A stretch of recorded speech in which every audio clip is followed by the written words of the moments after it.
अस्सलाम वालेकुम। आज की इस वीडियो में हम एक बहुत ही कॉमन वर्ड जो कि है सॉरी, जो हम दिन में शायद काफ़ी दफ़ा बोलते हैं। कोई भी हमसे गलती हो जाती है तो हम फ़ौरन से बोलते हैं सॉरी।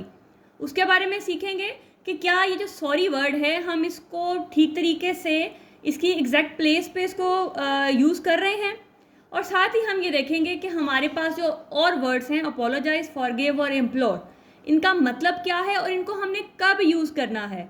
क्या जिस तरीके से हम इनको यूज़ करते आ रहे हैं वो ठीक है या नहीं है। तो चलिए अपनी इस टॉपिक को स्टार्ट करते हैं और देखते हैं कि इन चारों का मतलब क्या है, इनका डिफरेंस क्या है और इनको हमने कब जो है वो यूज़ करना है। जी, सबसे पहले जो हमारे पास कॉमन वर्ड है वो है सॉरी। हम क्या करते हैं कि जैसे ही हमसे कोई गलती होती है तो हम क्या बोलते हैं, आई एम सॉरी। ठीक है, ऐसे ही होता है ना। जैसे कोई गलती हुई, कोई हमसे कुछ गलत हो गया, कोई हमारा फॉल्ट है नहीं है, जैसे ही हमने लगता है कि अच्छा इस हमने यहाँ पे हमें हमारी कोई गलती है तो हमने बोल दिया आई एम सॉरी, जबकि ऐसा नहीं है। जी हाँ, ऐसा नहीं है।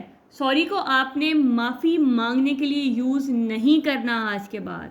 अब आप हैरान हो रहे होंगे कि क्यों, ऐसा क्यों नहीं है, हम तो ये ऐसा ही शुरू से करते आ रहे हैं। जी, हम ऐसा ही करते आ रहे हैं, लेकिन हम गलत करते आ रहे हैं। सॉरी बेसिकली जो है वो माफ़ी मांगने के लिए नहीं है। सॉरी जो है वो बेसिकली क्या है, वो आपकी वो फीलिंग है। जब आपने कोई फीलिंग शो करवानी हो, पर्सनल फीलिंग शो करवानी हो, तो हमने इस सॉरी को यूज़ करना है आज के बाद। ठीक है, सॉरी जो है वो बेसिकली एक एडजेक्टिव है और ये हमने तब यूज़ करना होता है जब हमने अपनी पर्सनल फीलिंग शो करवानी हो। मतलब कैसे शो करवानी हो, जैसे अगर मैं ये कहूँ कि मुझे आपके नुकसान का सुनकर दुख हुआ। ठीक है, एक सेंटेंस लिखती हूँ कि मुझे आपके नुकसान का सुनकर दुख हुआ। अब यहाँ पे देखें, आपका कोई करीबी रिश्तेदार है, कोई दोस्त है, उसका कोई बहुत बड़ा नुकसान हो गया है, तो अब जब उसका नुकसान हुआ है तो डेफिनेटली जो उसके रिलेटिव हैं, जो भी उसके आसपास हैं, जो उसके करीब हैं, आप उसके बहुत करीब हैं, तो आपको भी डेफिनेटली दुख होगा।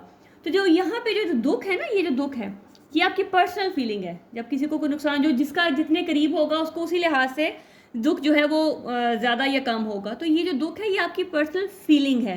तो जब भी आपने पर्सनल फीलिंग को दुख की सेंस में, नुकसान की सेंस में उसके बताना, उसको अपनी फीलिंग जो है वो शो करवानी हो, तो आपने क्या यूज़ करना है, वहाँ पे आपने सॉरी का वर्ड यूज़ करना है। जैसे I am sorry to hear about your loss, कि मुझे आपके नुकसान का सुनकर दुख हुआ।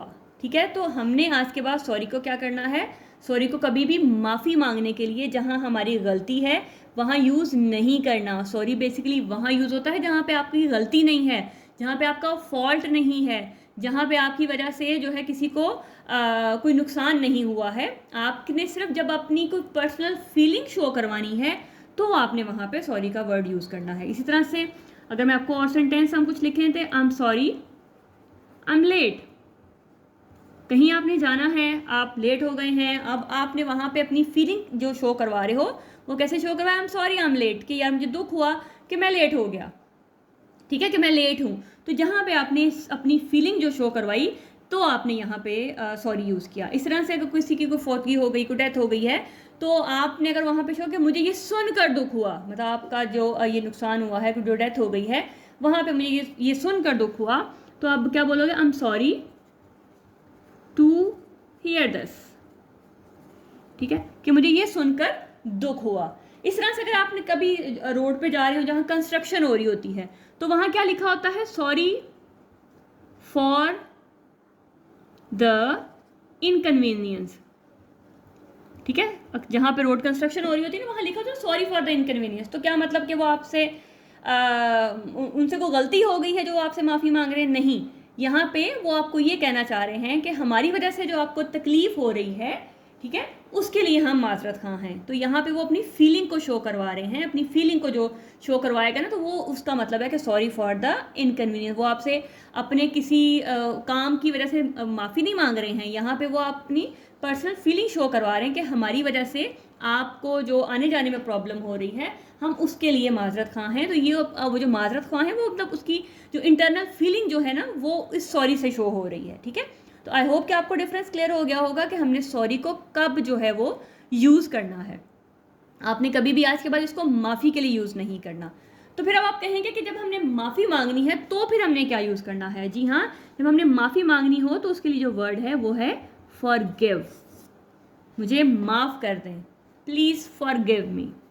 अब यहाँ पे क्या है, आपकी गलती है, आपसे कोई नुकसान हो गया है, please forgive me, forgive him, her, जो भी जैसा भी सेंटेंस है, मतलब जब आपकी गलती है, आपकी वजह से कुछ हुआ है, आपने कुछ किया है, फिर आपने जब माफ़ी मांगनी है तो आपने क्या वर्ड यूज़ करना है, फॉरगिव। इसका मतलब होता है माफ़ करना। सॉरी का मतलब माफ़ करना नहीं होता है। ठीक है, ये सिर्फ आपकी पर्सनल फीलिंग होगी, आपकी होगी या किसी की भी होगी, जिसने भी जिस तरह भी सेंटेंस को बोलना हो। ठीक है, लेकिन जब गलती है, कोई नुकसान आपने किया है, कोई गलती आपने की है जिसका आपने अगले से माफ़ी मांगनी है, तो आपने वहाँ क्या यूज़ करना है, फॉरगिव।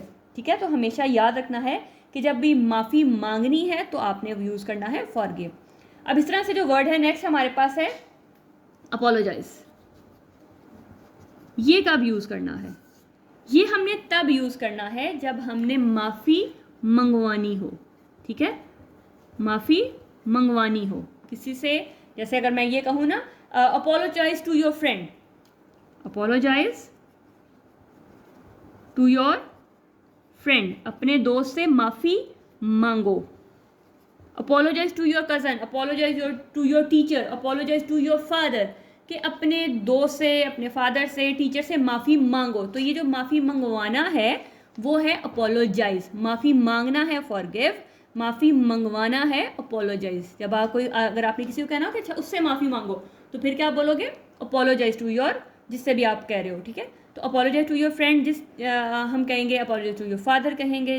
अगर आप बात हो कि अपने फादर से माफ़ी मांगो तो अपोलोजाइज टू योर फादर। तो जब भी माफ़ी मंगवाने की बात हो तो हम यूज़ करेंगे अपोलोजाइज। अब हमारा लास्ट वर्ड था इम्प्लोर। इसका क्या मतलब है, इसका मतलब क्या होता है, गिड़गिड़ाना, सॉरी। ठीक है, वो अलिफ गलती से लग गया था। तो जब भी बात इस सेंस में की जाएगी कि जैसे कि मैं हाथ जोड़ता हूँ, मैं पैर पड़ता हूँ, तो उसका मतलब होगा, उसका जो वर्ड हम उसके लिए यूज़ करेंगे वो होगा इम्प्लोर। तो अगर हमारे पास सिर्फ होगा कि जैसे अगर मैं सेंटेंस लिखूँ कि I implore you, I implore you, तो इसका क्या मतलब होगा कि मैं गिड़गिड़ा के ये बात आपसे कर रही हूँ, या मैं आपके हाथ जोड़ रही हूँ, मैं आपके पैर पड़ रही हूँ। तो जब हमने गिड़गिड़ा के कोई बात करनी है, हाथ पैरों पे बात आ जाए, कि हाथ जोड़ने पे और पैर पड़ने पे बात आ जाए, तो फिर जो वर्ड उसके लिए यूज़ होगा वो होगा इम्प्लोर। तो आई होप कि आपको चारों का डिफरेंस क्लियर हो गया होगा। लाइक करके लाजमी बताइएगा कि क्या ये इन्फॉर्मेशन आपके लिए नई थी। एक दफ़ा दोबारा से रिवाइज़ कर लेते हैं कि सॉरी हमने तब यूज़ करना है जब हमारी कोई पर्सनल फीलिंग है, ये माफ़ी मांगने के लिए यूज़ नहीं करना। आज के बाद आपने सिर्फ पर्सनल फीलिंग को शो करवाने के लिए सॉरी को यूज़ करना है। माफ़ी मांगने के लिए जो वर्ड है वो प्रॉपर वर्ड है फॉरगिव। माफ़ी मंगवाना जो है वो है अपोलोजाइज। गिड़गिड़ा के बात करना, हाथ पैर पड़ जाना, मतलब हाथ पैर जोड़ लेना, हाथ जोड़ना, पैर पड़ना, तो उसके लिए जो वर्ड है वो है इम्प्लोर। तो ये हमारे आज के 4 वर्ड थे। आई होप कि आपके नॉलेज में इजाफा हुआ होगा, आपकी वोकेबलरी एनहांस हुई होगी, और आज के बाद आप इनको राइट वे में जो है वो यूज़ करेंगे। मिलते हैं नेक्स्ट वीडियो में। अपना बहुत सा ख्याल रखिएगा, दुआओं में याद रखिएगा। अल्लाह हाफ़िज़।